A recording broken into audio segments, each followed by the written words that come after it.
飯堂頻道今日同大家煮一味好特別嘅餸，大家識唔識呢個係咩嚟啊？我最近咧去深圳旅行咧食過一次喺餐廳嗰度，呢一個係叫白勝瓜。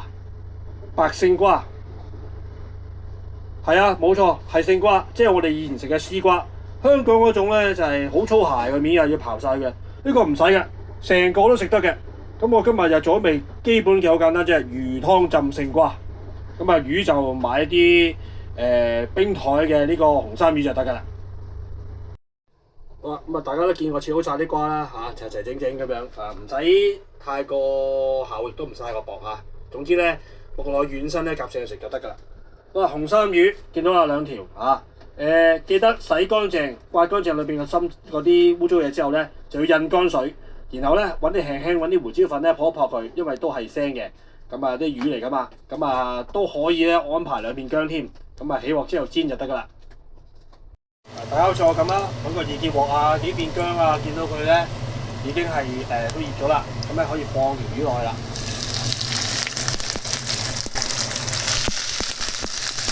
記得煎魚講過㗎啦，唔好搞佢。你一搞咧魚就爛㗎啦。雖然我哋叫南方，咁啲魚都食得翻㗎嘛。所以等佢煎好一邊，再煎另外一邊。有煎到面幾耐咧？用中火度咧煎佢咧1分鐘到咧就得㗎啦。我又反咗佢啦，煎1分鐘係咪啊？你只要唔好搞佢咧，啲嘢就煎得好靚㗎啦。你只要搞佢嘅話，啲魚就爛㗎啦。當你每邊都煎1分鐘之後嘅話咧，咁你可以倒啲熱水落去咧，等佢變魚湯啦。煎夠2分鐘，咁你倒啲熱水落去咧，佢哋見唔見到啊？嗰啲蛋白質走晒出嚟咧，佢就係呢啲魚湯嚟㗎啦。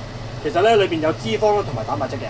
咁我咧梗係滾到啖湯濃啲之後，先愛嚟浸勝瓜啦。一味魚湯浸白勝瓜咧，咁就做好啦，好簡單㗎咋，大家都可以跟住片試下㗎喎。一個餸就唔夠㗎，咁我再做多味咧，鮮腐竹薑蛋蝦仁浸蝦仁嚇，咁好簡單啫呢味餸，咁下次再拍俾大家睇啲味餸點樣做。好，開飯，拍個近鏡俾大家睇下呢啲。我第一次食咧，內地食咧，深圳食咧，我仲以為佢係呢個叫做節瓜，佢成個連皮食得唔似得我哋咧啲勝瓜咁咧要批皮嘅，咁食落口咧，其實係好清甜，好好食。